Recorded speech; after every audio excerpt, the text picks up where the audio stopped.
croiser les informations, mieux regrouper les procédures, c'est l'objectif de la convention signée entre la police, la gendarmerie et les sapeurs-pompiers pour plus de protection pendant les interventions. À chacun son scan, les animaux ne sont pas forcément les bienvenus dans les hôpitaux, alors quand il s'agit de leur faire passer un scanner, ils peuvent compter sur cet équipement, l'un des rares en France. Et puis ceci n'est pas une soucoupe volante, mais un frisbee qui permet de pratiquer le disque golf. La mecque de cette discipline en Isère se trouve à Jarry, qui a accueilli il y a quelques jours une compétition nationale. Bonsoir à tous, ravi de vous retrouver dans ce JT du jeudi 11 octobre 2018, toutes les heures à partir de 18h. L'essentiel de l'actualité du Grand Grenoble en moins de 10 minutes. Le village olympique rallume la flamme. L'ancienne cafétéria de la résidence universitaire du même nom a été presque entièrement détruite par les flammes dans la nuit de mercredi à jeudi. Pour vérifier que personne ne se trouvait à l'intérieur, les sapeurs-pompiers ont dû casser les murs qui condamnaient l'entrée. Par précaution, le poste électrique qui alimentait 280 chambres d'étudiants a été coupé pendant plusieurs heures. L'hypothèse d'un acte de malveillance est pour l'instant privilégiée par les enquêteurs. Des habitants auraient vu des jeunes gens jeter des objets vers le bâtiment avant qu'il ne s'embrase. Des interventions, les pompiers du SDIS de l'Isère en effectuent des centaines par an. Leur mission de protection des populations est parfois mise à mal lorsqu'ils sont eux-mêmes pris pour cible dans l'exercice de leur travail. Pour mieux les protéger, une convention tripartite a été signée mercredi à la caserne de Cessiné. Julie Ségala. Ils sont nos anges gardiens et pourtant eux aussi se font agresser. Jets de pierre, insultes, guet-apens. Les pompiers sont de plus en plus pris pour cible. Grâce à cette convention, ils peuvent compter sur l'aide de la police ou de la gendarmerie pour assurer leurs arrières lors d'interventions jugées à risque. Il convenait d'une part de protéger les sapeurs-pompiers, qui puissent assurer leurs gestes de secours. Et puis d'autre part, il y avait aussi un enjeu lorsqu'on fait obstacle à notre action, c'est que la situation s'aggrave. On l'a connu sur des feux où on était empêché d'agir, où la situation est devenue plus difficile par cette obstruction-là. Cette coopération ne date pas d'hier. Un document opérationnel avait déjà été signé en 2015, mais cette nouvelle version va plus loin puisqu'elle permet de croiser les informations pour mieux adapter les procédures. 2 fois par jour, on aura un échange, voir s'il y a des tensions sur des quartiers, si on doit se donner des points de regroupement avant d'intervenir, s'il y a des phénomènes inquiétants.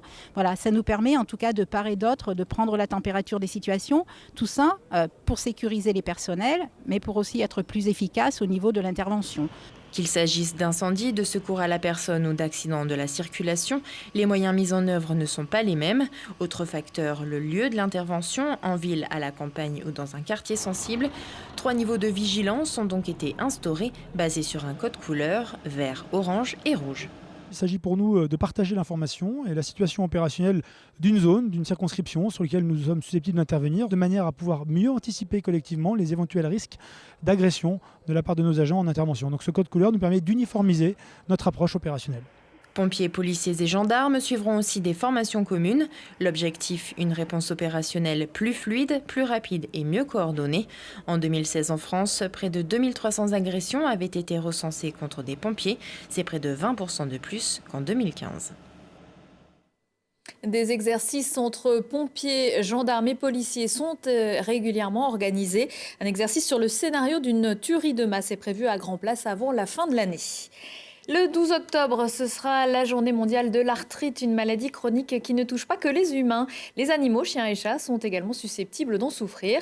Pour obtenir des diagnostics précis de manière non invasive, il existe des scanners spéciaux pour animaux. Il en existe une vingtaine en France, dont un à la clinique Pierre du Terrail à Pontcharrat. Charlotte Faulkner.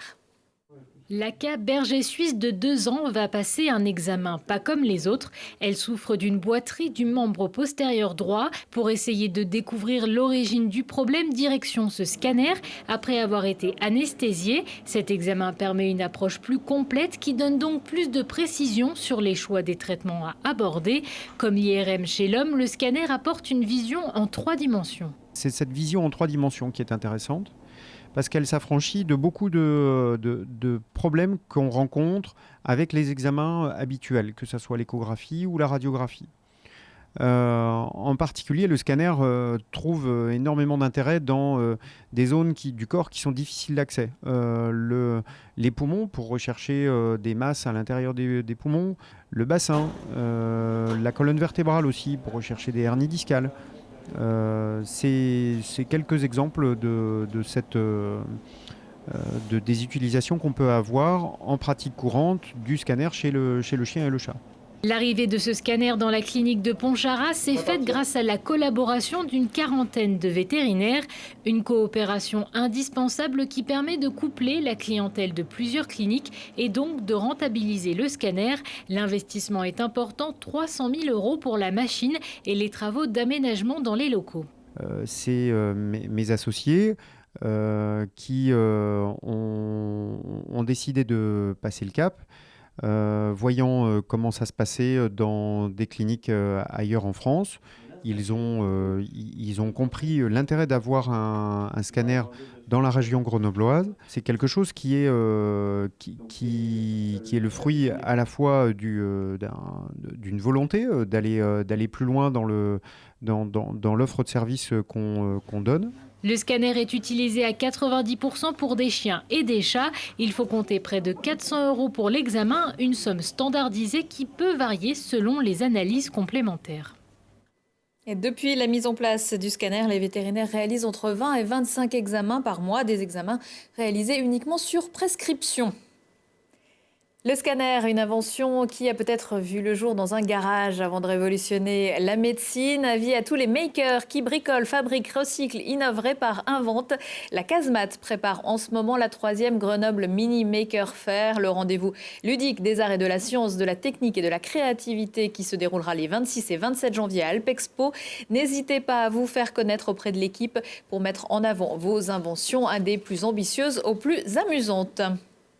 Le frisbee, une activité qui fleure bon les vacances. Vous y avez peut-être joué sur la plage cet été, mais c'est aussi l'accessoire indispensable d'un sport à part entière, le disque golf. Le parc du Clos Jouvin à Jarry accueillait récemment la dernière manche du National Tour 2018. Explication avec Mathias Araez. Du putt, du bogey et du birdie, le disque golf utilise les mêmes codes et les mêmes règles que son cousin à la petite balle. Ici, pas de green ni de caddie, mais des frisbees et des paniers. Ce jour-là, à Jarry, ils sont une cinquantaine pour la dernière étape du challenge national de ce sport, aux caractéristiques étonnantes.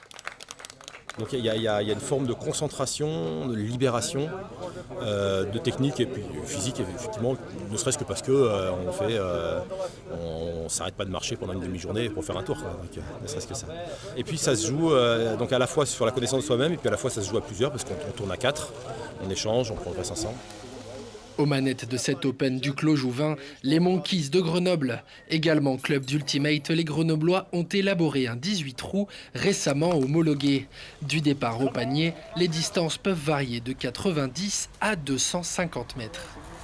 C'est un parcours très très complet, où c'est vallonné, il y a beaucoup de coups droits, de revers, tous les coups sont possibles. Et c'est le parcours le plus complet que je connaisse.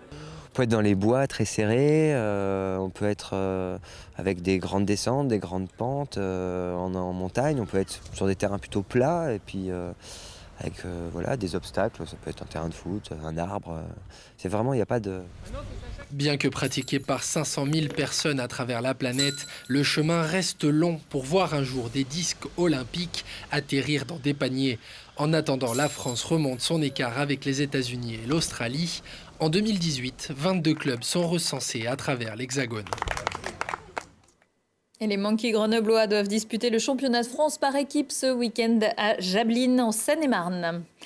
Le rose et leur couleur, au moins pour un soir. Les Brûleurs de Loup arboreront une tenue rose vendredi soir à Pôle Sud lors de leur match de Ligue Magnus contre les Boxers de Bordeaux. Coup d'envoi du match à 20h. Des maillots qui seront ensuite rendus à tous ceux qui les auront achetés ce jeudi aux enchères. Tous les bénéfices seront reversés à l'Office de lutte contre le cancer Isère, une opération menée dans le cadre d'Octobre Rose, la campagne de prévention et dépistage du cancer du sein. Le trail des passerelles du Monténard se place. L'événement entre Matésine et Trièves, qui l'an prochain devra faire face à l'UT4M, a décidé de tirer en premier et lance ses inscriptions à partir de demain vendredi. La 8e édition aura lieu du 6 au 14 juillet 2019 avec entre autres un 15 km, un 24, un 40 et la grande course de 65 km, sans oublier le trail des enfants et la course solidaire. 5250 coureurs avaient pris les départs de l'édition 2018. À 19h15, 20h15 et 23h15, si on parlait aujourd'hui avec Thibault Leduc, parlons des 100 ans de l'école hôtelière Lesdiguières, de la descente des alpages prévue samedi dans les rues de Grenoble ou encore du Alpfest Dubaï. Prochain rendez-vous avec l'actu dans 1 heure et en replay sur telegrenoble.net. Je vous souhaite à tous une excellente soirée.